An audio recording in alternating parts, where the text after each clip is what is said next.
Everybody, good afternoon again. Thank you so much for joining us, Bulk Crew Podcast. Pacific time, it's Thursday, 104, so a little bit late, but appreciate everybody who's already on in the chat. We see everybody there.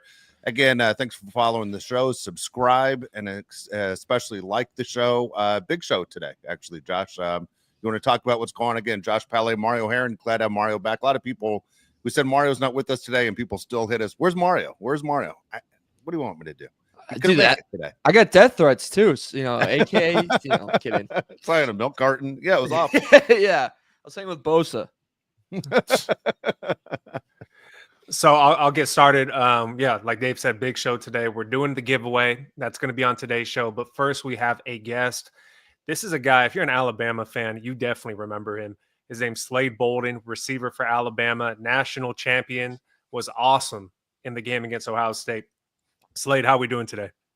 I'm doing just fine, man. I appreciate y'all having me on. Thank you, Dave. Thank you, Mario. Thank you, Josh. I really appreciate it.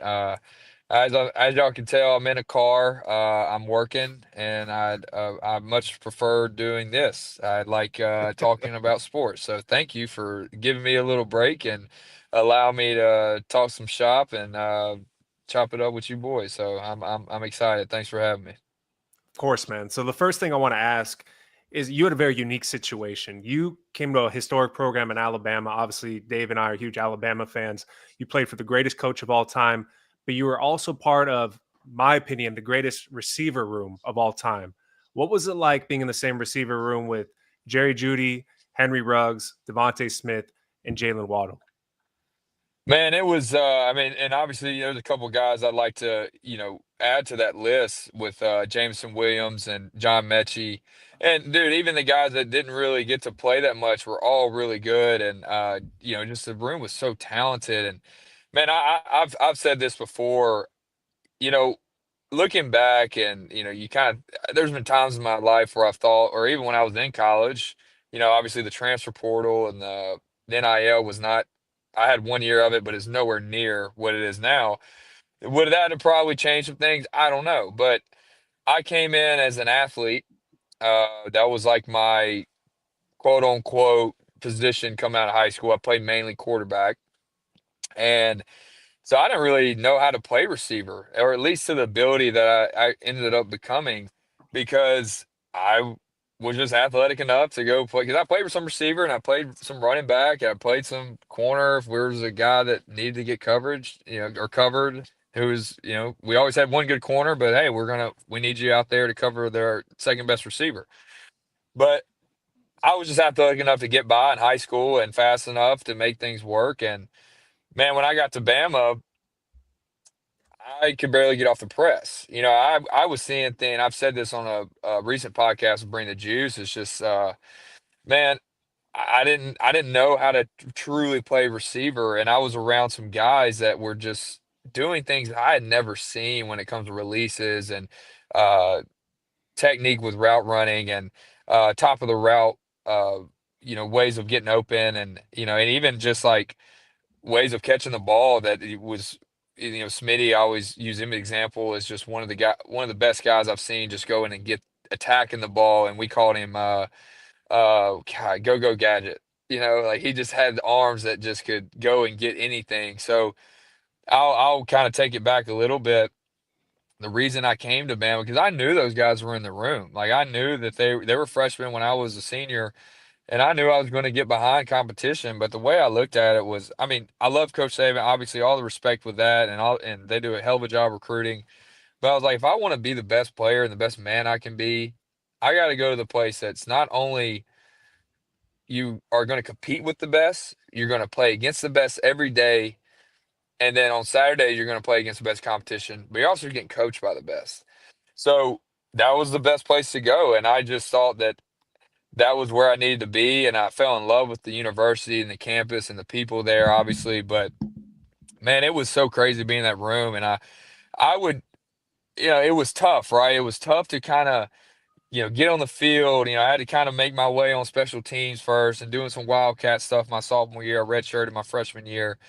But man, in that being in that room, we kind of held ourselves to a different standard. You talk about the Bama standard that's ingrained and the process ingrained in my brain and all the things and values that go with that. But we even had our own standard. We called ourselves the Rideouts, and we competed within each other in that room and held ourselves to a different standard than other position groups.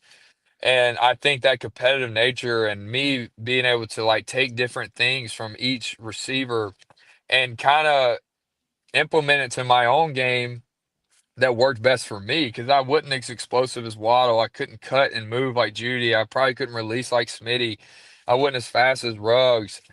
And Jameson and Mechie was very, very all around, and they're all were all around great receivers. But everybody kind of had their one thing that was a little bit better than the other. But I would take certain little things that each of them would do, and be like, hey, I may not be able to do it exactly the way that they may be able to, but I know I could use that to my advantage in a way that works best for me. So I always say that if I wouldn't have went to Bama, maybe I could have went somewhere else. It was between TCU, LSU, and Bama for me, and maybe I went to TCU. Maybe could have played earlier and started earlier, but I don't think I'd have became the player and the man I became if I wouldn't have went to Alabama and been in that room with those guys. Speaking of TCU, the Chargers have a wide receiver that gets criticized a lot, and Quentin Johnson is the one we're talking about. And the reason he gets criticized a lot, I can tell you what, it comes from this show. We criticize him a lot. It's not Right. like it's one of those things that people just do it all over town. We do it more than anybody. We get frustrated because he has the speed. You talk about Henry Ruggs and a guy who has the speed, and he has the ability to create space. But man, he doesn't catch the ball with the technique that we're used to watching, meaning, with your hands and instead of with your body. And so it becomes very, very frustrating for us. Yeah, and then like I've obviously seen that. I've seen that a lot, especially in the media, of him getting kind of ridiculed and criticized in a way. And like, man, I I was a guy that had to do all the intangible, all the little things right, and be almost perfect to a point where that was the way I was going to get on the field and stay on the field. And sometimes it's a crutch for guys who are just so blessed athletically with all the speed, the height, the athleticism that maybe they didn't, I guess work on the weaknesses that they may had or didn't have to, and they continue to just get away with their athletic ability. And I remember a great mentor of mine, and I believe it may have been Holman Wiggins, who was my receiver coach. He told me, hey, like, you want to keep your strengths. Whatever makes you great, you want to keep that great. But along the way, let's work on your weaknesses, whether they're average or weak. Let's at least get that to average, and make your weakness or your average playing ability to great. But you don't want to lose what's great. What makes uh, Quentin a great receiver is that he is speed. He's fast. He's athletic. He can blow by people. He's still got to keep that great. But hey, like if it's 100 extra catches after the practice every day, or let's work on some more one-on-one route running with my quarterback. There's some things that you can do to improve those. But my best ability was quickness in my hands. I always kept those. That's what separated me. That's what was great. I always kept those things my strength. But along the way, I was working my over the top speed or my top end speed. I was working my route running. I was working my ability to create separation. So, but that's on you. That's what you do when nobody's watching. That's when you do when the lights are turned off in the facility. So, I think he'll figure it out. I think he's got a great ability, and luckily he's a first round pick, so he's going to get ample opportunities. But yeah, I sympathize with him because it is tough. Like you're the man, and you've got all this ability. And sometimes it's hard to kind of focus on things that you may not realize are weaknesses to begin with. Yeah, Slade, I gotta confirm something really quickly because I am pretty sure you scored in OT versus Auburn, right? Yeah, I want to go back to. Okay, so I have a quick funny story about that. Some would say a degenerate gambler. I would say I have a fine habit. But at that time, we had touchdown scores that we could bet in that game. Mm-hmm. And when you scored, I'll never forget, my friend looked at me, grabbed me, and goes, "Why didn't we take Slade? that's a touchdown name. And I was like, like just screamed in my face. And I was like, dude, I don't know. I didn't know Slade was on the board. And then I like the love it. next, yeah, I think it was in the playoffs. We were offshore and we called this guy. We're like, you got to give us a Slade number. And we did that for like an hour. And they were like, you're not getting that number. But anyways, Yeah. wanted to do that side thing. But as a Bama guy, and you played with Bryce Young, and this year he kind of did a pivot. Like he went from Yeah. a guy that got crapped on to really having a better year this year to look like a guy maybe you can, build a team around.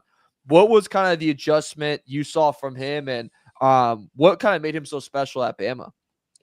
Well, man, like I don't think he had to adjust. I think he was if you're a first overall pick, I think Cam Newton actually spoke about this. Like you're walking into a bad situation.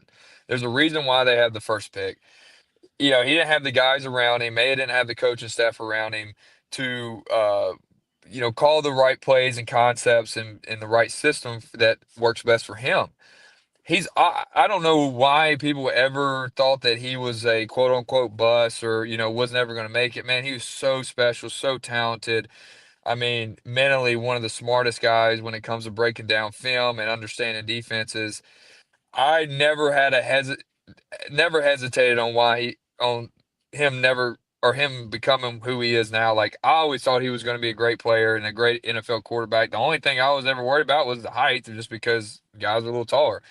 But he always found ways to find pockets and windows to get the ball out. So I really didn't worry about that at all.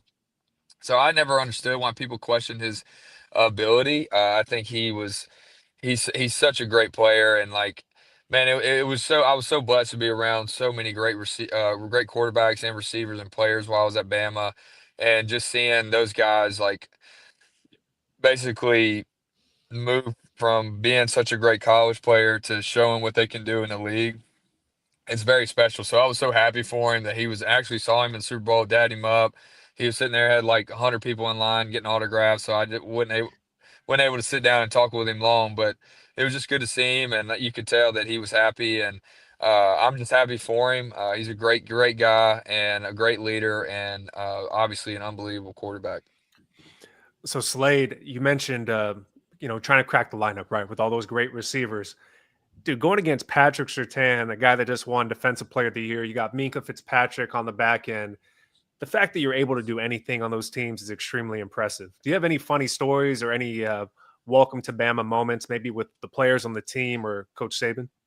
I mean, yeah, I got a few. I mean, I guess, hey, like this is different. This isn't high school anymore. Was probably 7-on-7 that first summer I was there.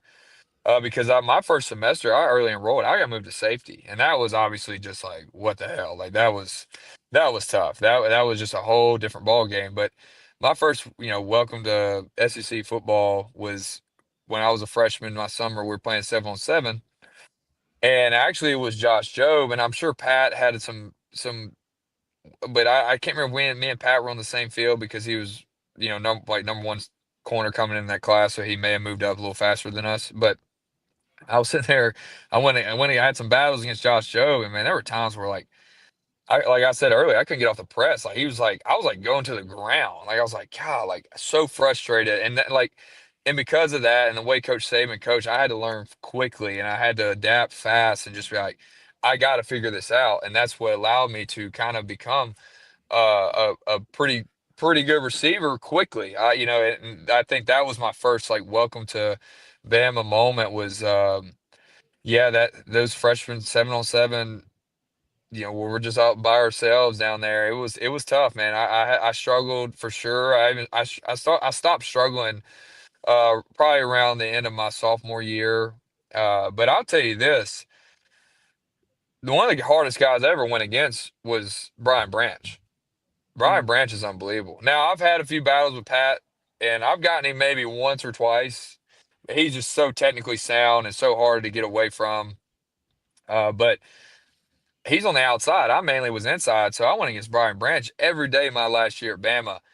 And man, did I have to be perfect. God, I had to be perfect just to even get, a foot or 2 feet of separation.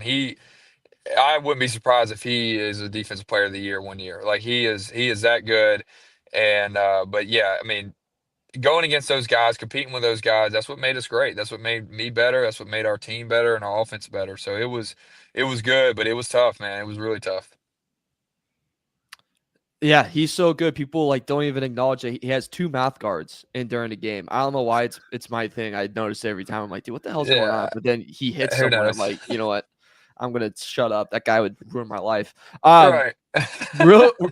I know you said we'll keep you for around 15, but I wanted to ask you a real quick question. 'Cause you are a Bama guy. We're in this new era. Bama next year. Are we in or are we out of the playoffs going in next year?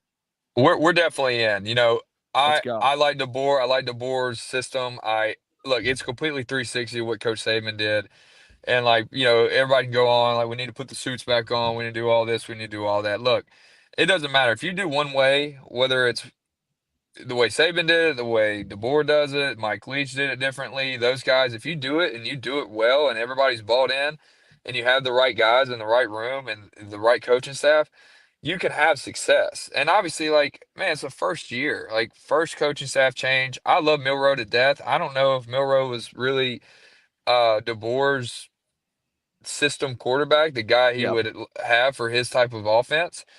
And also, we just got Ryan Grubb, who is DeBoer's guy, his offensive coordinator. So Bama's always going to be Bama. I'm not worried about it at all. I know we'll make a run. I even told somebody that we'll win. I mean, I'm fully obviously I'm always going to support my you know, my alma mater. God, I can't speak, but alma mater. I said auto. It's the insurance talking. But man, I think we'll be fine. I'm not worried about it. We got a good team coming back. A lot of, you know, good defensive players. As long as our defense is straight, I'm not worried. Slade, we appreciate you, man. I want to point something out Appreciate also. y'all. Who was the 2019 Gatorade Player of the Year for Louisiana? Was it Jamar Chase? Well, 2018 was Slade Bolden. Oh, let's go. 2018. My bad. I was trying to set you up. My bad. I put the wrong year. You won it over Jamar I Chase, did. correct? I did. Now, look, you know, he was definitely a better receiver than me at the time, but I was able to throw the ball a lot and run for a lot and catch, or not catch, but well, I did have some receiving yards my senior year, not much, but I was able to put up probably 40 touchdowns. I think I tied our school record, which I should have beat because there were times where it didn't play the second half. But it helps, you know, having the ball in your hands every play as a quarterback. So I was kind of our offense. So that's, yeah, that's kind of why, I guess that makes sense. But I also had pretty good grades because I think that also plays a factor. Next time you're at the Super Bowl and you see Jamar Chase, you gotta bring that up to him. Like, what's up, little bro? Yeah, well, Big Bob's hopefully, here. yeah, exactly. I definitely will. But I don't even know. I don't think he was here this year, and obviously, like the Bengals weren't in it. But Yeah, whatever. Appreciate you, man. We'll catch up soon. Have a good time in Nashville. I appreciate it. Yeah, hit my line. Yeah, we can definitely do something for sure. Appreciate y'all having me. thanks, brother. Slade. Thanks, guys. Bye. That was awesome, man. Alabama that's fans fantastic. appreciate him for what he was. He was a guy that would step up and make plays. You always need those guys on your team. All right, we got to address the elephant in the room here. Dave, take the floor. All right. So a couple things. One is, as you mentioned, he was, you know, the Gatorade Player of the Year in the state of Louisiana. We all know that there's crazy football in that state, right? Like you hear that all the time about California, Texas, Florida to win it again over guys that we talk about just being outstanding athletes in that state. Pretty amazing. But again, that goes to show you that here's a guy who had scholarship offers from Alabama, LSU, TCU, and you know has a hard time sticking in the NFL. Whereas when we like to watch professional sports, you know, we go, that guy sucks. You know, we do it all the time. I'm doing the Laker post game show last night. Alex Lynn sucks. You know, I'm sitting there going about it. My point is, none of these guys suck. Like if any of these guys showed up to your local gym or played flag football, they'd be by far be the best player and by a long shot. Like these guys were all stars in the places they were. We talked about it with Tony Jefferson. So I know it's a habit to say that guy sucks or I could do that. You can't. I'm telling you right now, it is really, really hard to be a professional athlete. So I do appreciate his time. You know, obviously Josh and I are big Alabama fans, but when he just starts naming guys in the NFL that he was teammates with and saw things that, you know, you can't believe. One of the things Josh says about Jalen Hurts is he doesn't even talk about him being a quarterback. He just talks about he was the strongest guy pound for pound on the team as a freshman, as a 17-year-old kid. he's sitting there powerlifting, beating all these guys who are NFL defensive linemen. It's insane. So anyway, this is my long rant. So here you go. The elephant in the room, as Josh said, because I didn't know if I was going to do the show today or not. I had the weirdest middle of the night experience, and I was like, This happened in the middle of the night. It happened in the middle of the night. It was crazy. All right, so sleeping. It's about 2:45 in the morning, and all of a sudden I get a cramp in my calf. Okay, Luca and I, calf problems. I've been always one of those things since I was like 12 years old. I get cramps in my hamstrings or my calves or whatever. They wake me up. The trick is you try and stand up if you can, stretch it out, drink some water, hopefully go back to sleep, and the cramp doesn't come back. But it's been like this my entire life, it feels like. So all of a sudden, man, I get this terrible cramp in my left calf, and I'm facing my back's to the wall. So I'm facing inward in the bed, and I try and just turn around as quick as I can to get out of bed to stand up straight. Well, I flip my body over, and my feet never touch the ground, dude. I go head first right into the nightstand, like full body weight. Like if it was a movie, it would be someone grabbing the back of my head and just slamming it into the table. And so, man, it's loud, wake the dog up, wake my wife up. And the first thing I say is get ice. I just knew that, I really messed up my face and my head. So, as she gets up to go downstairs to get ice, I have my hand over my face like this. And then I can feel that it feels like a faucet's on, and there's so much goddamn blood, dude. It's ridiculous how much blood's pouring out of my face. So I'm like, oh, I don't want it on the carpet. And so I, go downstairs, go to the sink, I'm just pouring blood into the sink, and not to make anybody sick, but I'm like, all right, how bad is this? Well, it's pretty goddamn bad, man. It looks really clean now. It was right here, but it's like stitches up here and into my eyebrow.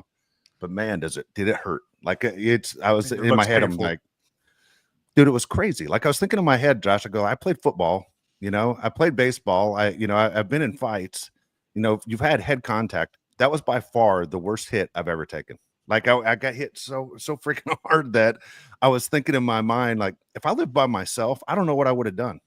The headache was insane. Like the pain in my head was ridiculous. The couldn't stop the blood for hours. And I'm like, what the hell? So I'm sitting there complaining, right before the show, saying, I even said to Josh, I even do this show today. My eye was all swollen. I almost closed a couple hours ago. And then I just watched the Dodger pitcher. I know we have a lot of Dodger fans here. I don't know if you guys saw what just happened about an hour ago. Oh my Bobby God. Miller took one 106 miles an hour right off the head. And I was like, well, not as bad as him. Jesus. But I was like him on a knee going, oh man, that hurt. But so long story is I can't even get out of bed healthy. And so yeah, that was ridiculous. I don't know how bad the scar is going to be on my head or my face, but I definitely don't. Yeah, I definitely don't want to go to. Like that. I definitely didn't want to go to the doctor though today. I'm pretty sure I have a concussion. Like I would bet 99% chance there's a concussion there. Do not feel well at all today. So I don't know. Is it normal to feel like you're going to throw up at 24/7? That's kind of where I'm at right now. So here I am. That's it. That's the elephant in the room, as Josh was talking about. So let's welcome our next guest. Chuck Muncie is going to join us on the show. We'll have what? No, I'm just teasing. I'm not that out of it. The pictures you sent me were really bad. It's the first time I heard that story. So, I mean, I feel really bad for you. Yeah. What? I'm laughing because Josh's mom, I go, hey, can you help me out? And she gets off to a good start. And then all of a sudden I'm passing out. And I'm like, wait, don't pass out yet. Then I was like, just go lay down. Go sit down. If you pass out, I can't help both of us. Like I'm barely functioning right now. Yeah. She little when she saw the blood, she just held her breath, and then she got all lightheaded. She's like, I think I'm going down. Like I'm passing out right now. Go sit down. Go sit. Does this mean you're not going to go to Brazil for the game? Yeah. Say that again. It's my mom in the background. Does this mean that you're not going to go to Brazil for the game? Yeah. Yeah. I'm not going to Brazil. What do you? I mean, this is obviously the hottest topic for today's show. The Chargers get effed. And I know some people are excited because you're going to make a trip out of that. If you're going to go to Brazil for the game, good for you. Like, that's awesome. I hope you have a great time.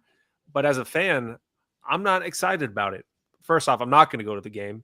And second off, it's a home game. The Chargers lose a home game, Mario, by going down to Brazil. Are you upset at all a little bit about this? Or are you all for it? Well, one, I'm kind of worried because the last year's conditions with Brazil was a big, topic of discussion. The field wasn't good. The players really complained about that. There was also complaints of where the players were staying. They didn't really feel safe where they were. So like that was also an issue. I'm kind of like indifferent on it. It didn't like wow me like, oh, I'm super pumped, but didn't like make me really upset either. It was just one of those things where I was like, I really hope it's just improved, right? I hope the living conditions are improved. I hope the field's improved, because the last thing I want, because it'd be the most Charger thing ever, is for the first game of the season, they face the Texans, and because of a crappy field, Herbert, hurts his knee. Herbert, does something happens with that. We get a big receiver in free agency. What happens? First drive, he gets hurt because the conditions aren't up to par. That's just something that really worries me with this game in Brazil. Excited about it. Yeah, I guess, they're going to hype it up and do everything they can to really gas this game up, but it does stink, Dave. Like the Chargers lose a home game, and, we saw this past year. The Chargers are starting to build a home field advantage. Well, that's it. I mean, you finally have a chance. Here you go. You have a chance for 9 games at home. Great. We have a 9-game schedule at home, and then you're going to take one away. My guess is, I see people who are guessing who it's going to be, whether Texans, Broncos. I'll tell you, I think it's the Chiefs. I think you're going to see the Chiefs is my guess. It's a Friday game. I think they go to Brazil. I think they take on the Chiefs. You're going to lose that home field advantage against Kansas City is my guess. But I'm glad they're doing it week 1. If I had to pick a week to do it, I would say week 1 or the week before the bye week to do it. But I'm not a fan. I'm not a player who has to worry about all the conditions. But all I care about is how exhausted are you for the next week? And so by going on Friday, hey, we're giving you 2 more days to recover for the following week. And whatever. No, in the NFL, the Chargers are going to play on Thursday the next week. That's what the NFL would do to the Chargers. You're going to play Friday, but you're going to have to play on Thursday next week. They completely won't look what's best for this franchise. I don't like it. Who knows? Maybe Dean likes it because he gets to try and sell the brand in Brazil. That sounds ridiculous. I can't even. Yeah, it sounds crazy. The balls that the NFL has to try to go down to Brazil and call it football is insane. Like they have one football and that's their life. If Cameron Dicker has 3 field goals, they're going to go home and tell their families it was the greatest game of all time. This guy kicked 3 field goals. It was awesome. I agree with Mario, though. I think the playing conditions on the field are the biggest talking point for me. You lose a home game, that sucks. But if somebody gets hurt, that really sucks. I would hate Mario for a player on the team to get hurt because the field conditions are not up to par. But it's week 1 of the season. You have plenty of time to get this ready. That's just my only concern. I don't know if you have anything else to talk about for this game. Can we put a camera on Harbaugh like the whole time in Brazil? I feel like that could be pretty entertaining. He could be walking down the street and just see like a random guy and go, "You got a good build." Like grab his shoulders, like you feel like a linebacker. You're like, all right, Jim, let's move on, buddy. Let's keep it rolling. Let's not bother people. It's funny to think about Jim on vacation anywhere, Mario, seems weird, right? Like I can't picture Jim on vacation. It just seems bizarre. Dude. He would be like the guy, how there's always, if you go to like Florida, there's always that restaurant place you go to, and there's just one designated waiter that always carries like 80 plates on one big thing. He would like look at that guy and Harbaugh would be like, if you could do that, you could probably, pretty quickly get onto the pads. So let's see your feet. Yeah. Yeah. Let's put him in that left tackle position. Yeah. Yeah. That's funny. That'd be good. Size him up a little bit. That's too damn funny. I got a pet peeve that I wanted to talk about. People with the wording they use on social media. So Devante Adams is, rumored to possibly go to the Chargers, right? This is something that people have been talking about the last couple of weeks. But but the way that people describe it is like Devante Adams thinks about the Chargers. Devante Adams is kind of interested. It's like Devante Adams going to go to the Chargers. Like you can think about dating somebody, doesn't mean it's going to happen. People have no definitive information. They just say, "Hey, I think Devante Adams wants to go to California. Let's just put him on the Chargers." Is Devante Adams actually going to go to the Chargers, or is that something people just put there as a rumor because it sounds good? I think they look at possible fits. Saying which team needs a wide receiver. Devante Adams obviously is a California guy, but next thing you know, he's on the Rams. It's a Paul Pierce situation, right? You're hearing all these rumors. He loved Kobe. He's going to the Lakers. Never once went to the Lakers. Just went the opposite Paul George. way. Paul George. I don't know. What did I say? Kawhi Leonard. Paul Pierce. too. Oh, Yeah. Paul Pierce, sorry. I just had a concussion. What do you want me to do? Like, I'm going to That's do this true. a Good lot right point. now. Watch You out know? for tables. You're That's lucky what I I didn't want you say to do. Lynn Swan instead of Devante Adams. I'm all over the place. All right, I'm hanging in. God dang it.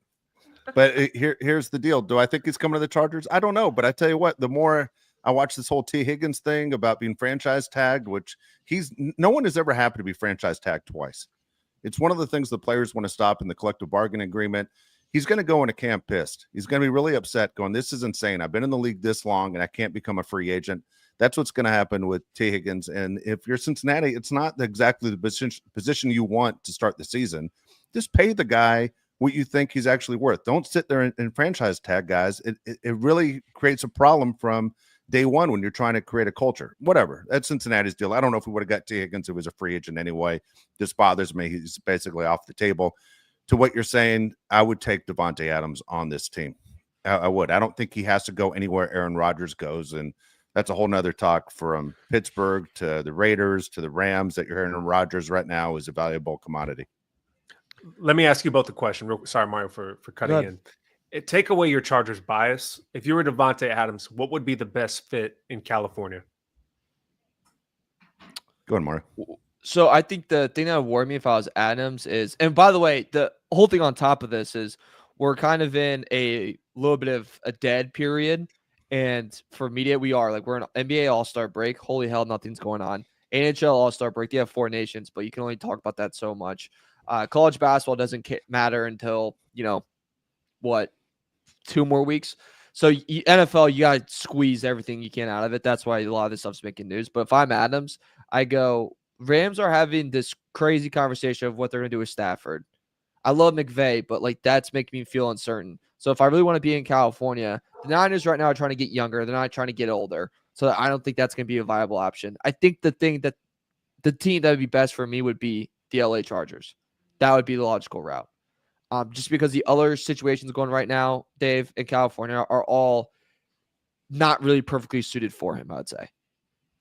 No, I'm with you. If I'd pick the Chargers too. I mean, literally, he could come here and probably be the one. I know that sounds nuts because we all love Vlad. I think the Chargers are better off if Vlad is not the one. How's that? Even for his health and for the longevity of his entire career and even for expectations. Devante's used to being a one. But if you sit there and he jumped into this Charger team with that coach, that quarterback, I really would like it. If I'm Devante Adams, I'm looking at it. Let's say he has to choose between – I wouldn't go to the Niners. I think the Niners have a bunch of problems that are tough to address, and Kyle Shanahan's not going to ever be able to fix them. But I look at the Rams, who the rumor is they're going to have a new quarterback. Could be his guy Aaron is a rumor that Aaron Rodgers is going to the Rams. But you aren't the one. Puka's the one. He shows up with the Rams. He's not going to be the one there ever. He shows up with the Chargers as a chance for him to be the one, and I think he'd be a great guy to have in that locker room. I think it'd be a really good fit. I like the more I think about it, the more I'm all in on it, and it's not going to cost you a ton either. I agree with Dave and you too, Mario. I think going to the Chargers makes the most sense. And Ladd McConkey shouldn't be the number one with his body type. You cannot sustain that many targets and expect him to be healthy.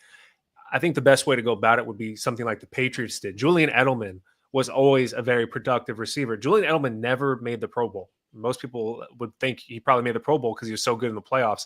He was always the number one option, it seemed like, in the playoffs, but he really wasn't, right? Because you had Rob Gronkowski, you had Aaron Hernandez, and then you had, like Randy Moss and Wes Welker, other players to go with him. He needs a big-time tight end, Ladd McConkey does, without a doubt, kind of like he was at Georgia with Brock Bowers, or a big-time receiver like Devante Adams for a couple years, or, maybe DK Metcalf. I think DK Metcalf may be too many picks, but I really agree there. I think that it's best to have Ladd McConkey supplementing somebody, right? Not him being the go-to guy. He's only, 5'10", 5'11"? Yeah. He's going to need to put on some little bit of LB. So let's up the dosage of creatine. I'm 99% sure it's legal in the NFL. Let's 5 mg to 10 mg, if you know what I'm saying. Mike, hold on a second. Mike, are we drinking Yeah. today? Mike G, are we drinking today? I saw your comment from earlier. He says Ladd is 6'190". He's not tiny. Okay, we're stopping this now. Ladd is not 6'190". Okay, I want whoever's 6 feet. I want to stand next to Ladd. People also complaining that Junior Colson is bigger than we made him out to be. Junior Colson is not 238. I will put my life savings, which is not a lot, on Junior Colson not being 238 and Ladd McConkey not being 6 feet. We all have two eyes. Does anybody here believe Ladd McConkey's 6 feet tall? Anybody? No shot. It's like when you go to the bar, how tall are you? I'm 6 feet. Dude, you're like 5'9".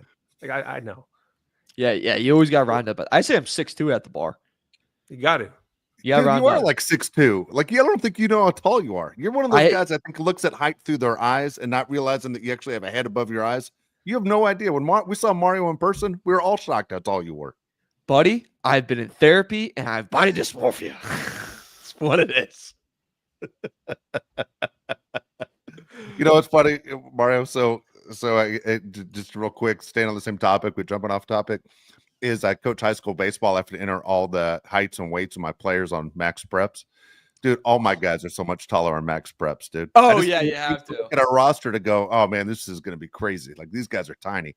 So I have no 5'11" players ever. When the kids tell me they're 5'11", I go, dude, I have no 5'11" players. You're immediately 6 feet. And even if you're 5'7", dude, you're 5'10". Like, there's no way. It's such a lie on my max preps roster. Is hilarious. Josh, did you lie at all at Bama? Josh lies down.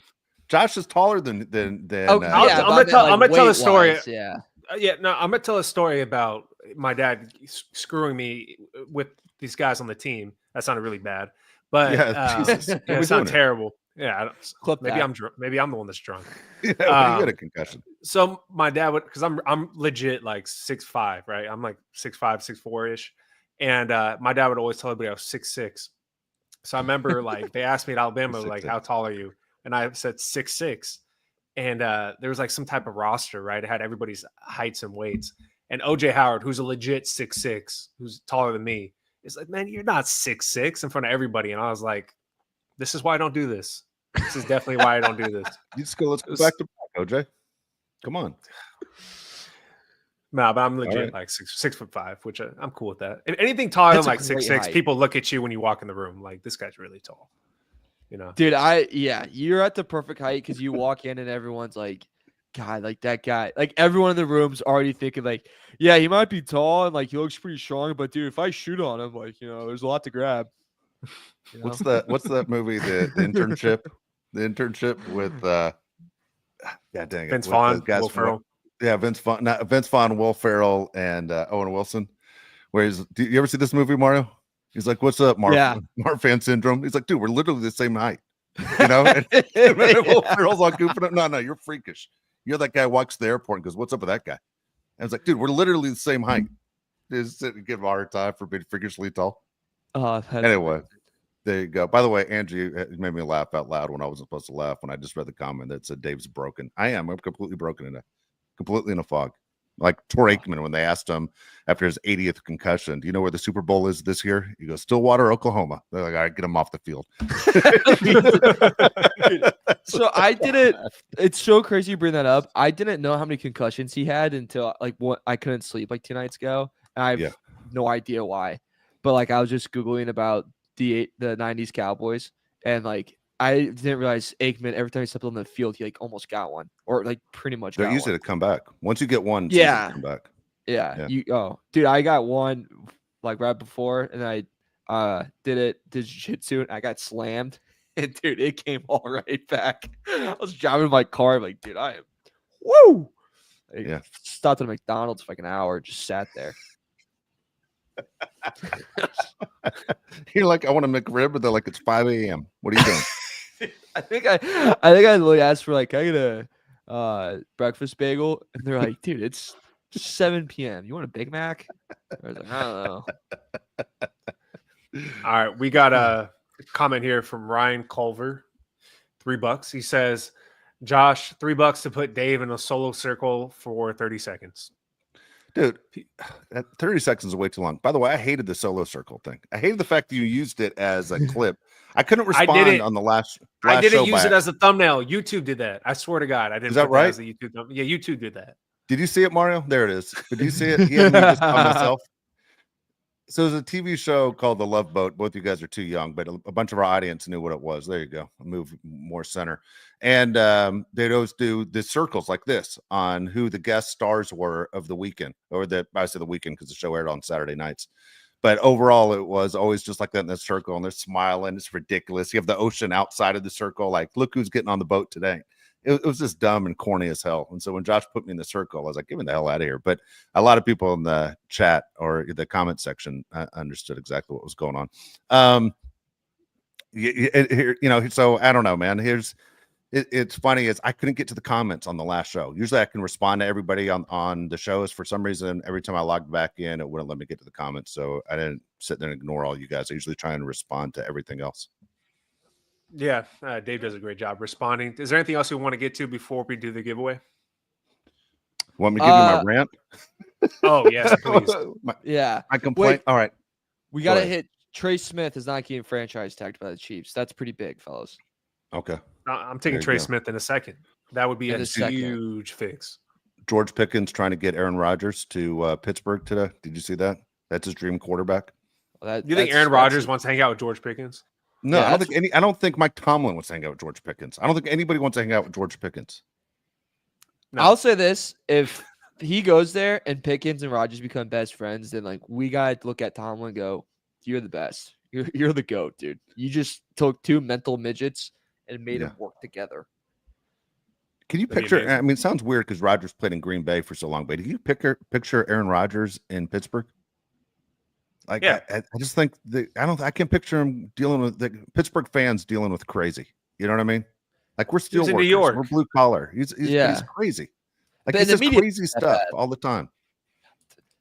He wouldn't look that weird in the jersey though. Like he's worn yellow before.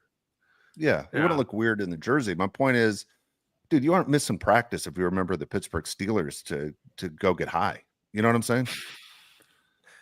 Yeah, I think they did though. Like Antonio Brown and Le'Veon Bell were definitely on stuff. Yeah, and then they got rid of those guys though. You don't bring guys in like that though. I mean, Mike Tomlin, I can't imagine putting up with that. What did you say? No, you're right. I can't imagine that either. You're right. Yeah, it's crazy. I don't know. Yeah, never been there. Yeah, never been there either. All right, Mario. Here's the topic we brought up the other day. Can you see this though? The talk, and I think it's getting more and more serious from everything I'm reading. Is Stafford going to the Giants for the number 3 pick, and then they would sign Aaron Rodgers for a year, stockpile those draft picks, and go after Arch Manning the following year? I keep seeing it, and I just don't get it. If I'm the Giants, I think that's too many moving parts, right? That's too much risk. Like your job's already like very much on the line. Why not just take a QB this year, or just trade up for this year? You don't have time to watch them develop. Like you don't have time for Cam Ward or Shedeur Sanders. Like if you're the GM and the head coach, like, dude, who cares about the future of the Giants? We got to win this year in 2025 to keep our jobs. It's the only chance we have. But if you have like Jaden Daniels type of season, then you're really secure. You're secure for the rest of your life. Do you think any of those guys coming out this year are Jaden Daniels? Probably not. But like, but we are in retrospect. We're still pretty early in this whole process, right? So like, what maybe some heat or some great things are gonna be said about Cam Ward soon. Maybe some great things will happen about Shedeur Sanders. And so on. Maybe, but as of now, I'd say the chances of that are low. But we always see a great rookie QB. Yeah, we never know. Interesting to see what happens, what everything plays out. I mean, this is the time of year where you can just throw crazy rumors out there because everyone's just starving for NFL information, right? You could throw almost anything. Justin Herbert for 5 number 1s. You could throw almost anything out there just to say, hey, you know what? Does it make sense? I mean, look at the Titans who have the first pick in the draft. When you have the first pick, man, you're basically the king. Some of the rumors as far as what the Titans could get back are insane. Like the Titans could do what the talk is what the Rams. They could hold back and stink until next year and then try and get Archie Manning the following year. Arch Manning. All right, we got a couple more comments here. First one comes from Juan Ayala, $5. He says, I met Julio Jones at a local casino. He looks taller on the field. Side note, I lost a little bit of respect towards him. He stays on all 16s. Laugh out loud. If somebody stays on 16, I'm out. Like, you obviously don't know how to play blackjack. You drive me nuts. Things like that drive me crazy. Julio Jones, from everything I've heard, is a really good guy. But everyone says that. I would lose respect for him too, Juan. That's like the KD. Like I say it all the time. Like the funniest is the KD 6'10", and you're like, he's standing on the floor and he's like towering over Draymond Green. You're like, Yeah. dude, you're 7 foot. Yeah. I've seen, why are you I've seen lying? KD in Best. person. I've seen KD like right next to me before. Legit 7 feet tall. He's huge. Yeah, Huge. he's monstrous. Like they said, Dirk was like 7'3", but told everyone he was like 6'10". Like he Because just he didn't want didn't to be in want to the be over post. 7 feet tall. Yeah. Yeah. Yeah. This is They a went good for one. This Luka. one comes from B Hannon, $5. He said, "What is something odd that you eat cold?" Mario, we already have your answer. Laugh out loud. Jesus, really? I missed that joke. What do you eat cold? I don't Yeah, know. B I'm Hannon. trying What to does think. Mario eat cold? Yeah, Mario. But we're all yeah, lost. you gotta Me help and me Deanna, out. We're all lost. I can go. Let me. I'll answer this one first. All right. People might lose respect for me when I say this. I eat something weird Oh. every day. That Pop-Tarts. There you go. I eat Fair. something weird every single day that my friends give me a hard time for, but it's delicious. Okay. I make this concoction for lunch every single day, Mario. I get rice, right? Like minute rice. I put it Okay. in a bowl. Okay. I get a can of tuna, the one from Costco. I put it in the bowl as well. Okay. Protein. You're good with me here? Yep. I get guacamole, throw it in there as well. The packets from Costco. I Mhm. get sun-dried tomatoes from Costco, put it in there, and then I cut up pickles. I put it in there, and then I douse it with salsa, and I mix it up. It's a complete protein bowl. I know it sounds gross. It looks even worse. Delicious. I eat it every single day for lunch. You had me the whole time until the pickles. Yeah, Oh, really? That was the part? I was with you the whole time. I was like, oh, I'm actually all in on this. I would do this.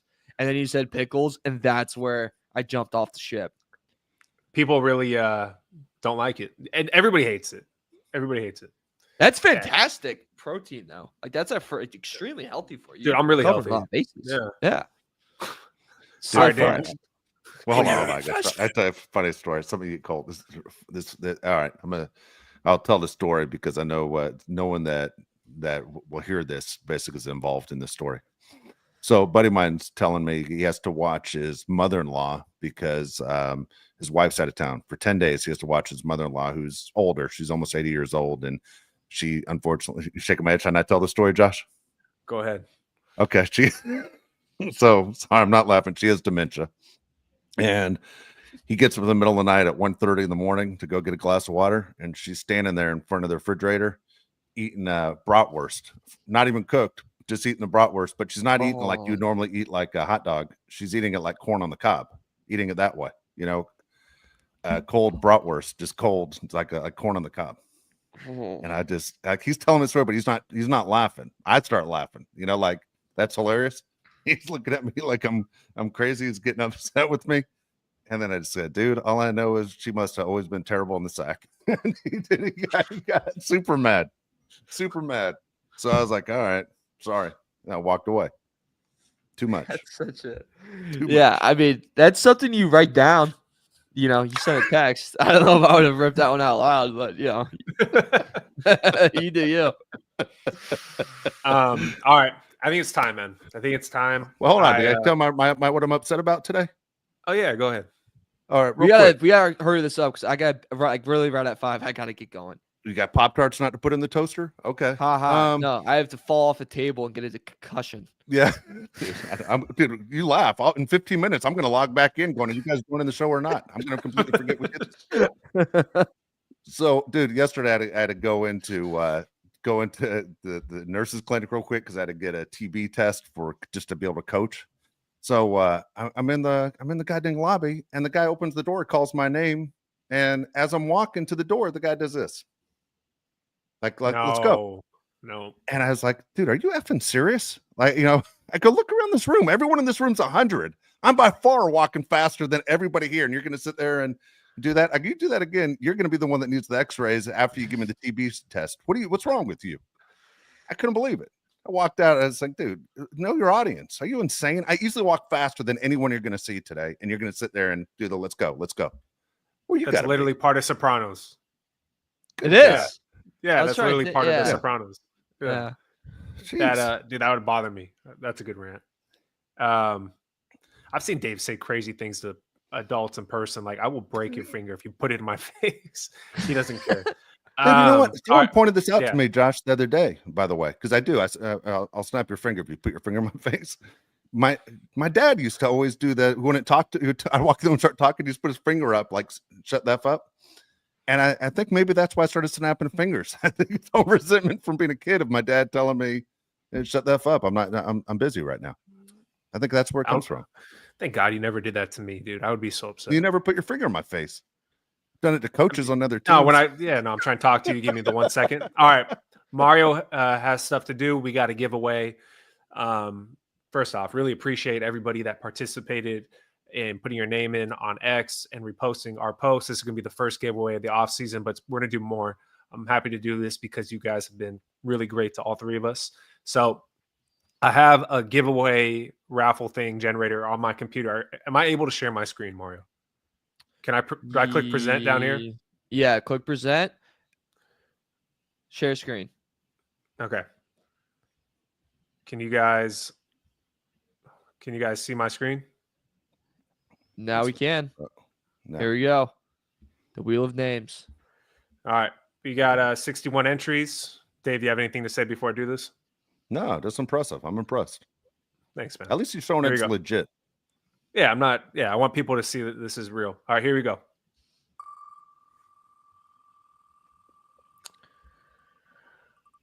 It's a Michael Bandy jersey. Oh. There you go. And the winner is Nesta 93. Appreciate you. I will contact you on X. But like I said, how do I stop sharing? There we go. But like I said, we're going to do more giveaways during the off season and looking forward to it. If you guys have any giveaway ideas, please let me know. We want to be creative. Cool. I've always said Nesta's been my favorite, man. Like I've always, from day one, as soon as he subscribed, I was like, I think this kid's got talent. I think this guy's got something special. Glad that people are taking notice now. There you go. That's awesome. Appreciate it. That's cool. All right. Any final thoughts before we get out of here? No, go ahead, Maura. In 4 seconds. So if you're in an alley and you gotta get out, you're about to get jumped, and you gotta get out. You have the Nate Diaz brothers to help you. Not the Nate Diaz brothers. The Diaz brothers to help you, or the Pouncey brothers to help you. Which one are you picking? Dude, you want who I'm taking? I'm taking the Jokic brothers. That's what I'm taking. Nice. Way to play the game, Dave. Josh? Taking the professional fighters. Thank you. That was my big debate that we had. I was like, obviously you take the Diaz brothers. And people were like, no, you got to take the Pouncey. They're big. I'm like, the Diaz brothers are psychos and trained. Yeah, no question. Yeah. Take the professional. They live right by me, I believe. They live right over here. Nate Diaz? Yeah. I think I did a show with him. He literally lives like right in our neighborhood. Really? Yeah. Dude, if you would have told me that, by the way, when I at Josh's wedding, I would have gone to the wedding. I would have just gone door to door, seeing where Nate Diaz is, and just knocking. Dude, you know who lives right in front of my house is what's the guy? The most dangerous man in the world. I don't follow wrestling. Rey Mysterio. Yeah, Rey Mysterio. Oh, yeah, the most Very dangerous man in the world. yeah. It literally says 619 in the sidewalk in front of his house. That's funny. kind of sick. That's his move. Yeah, kind of crazy. Yeah. All right, are we done? We're good. We're good. All right, you want to thank our guest, Josh? Oh yeah, Slade. I mean, he's not here anymore, but thanks for joining us, Slade.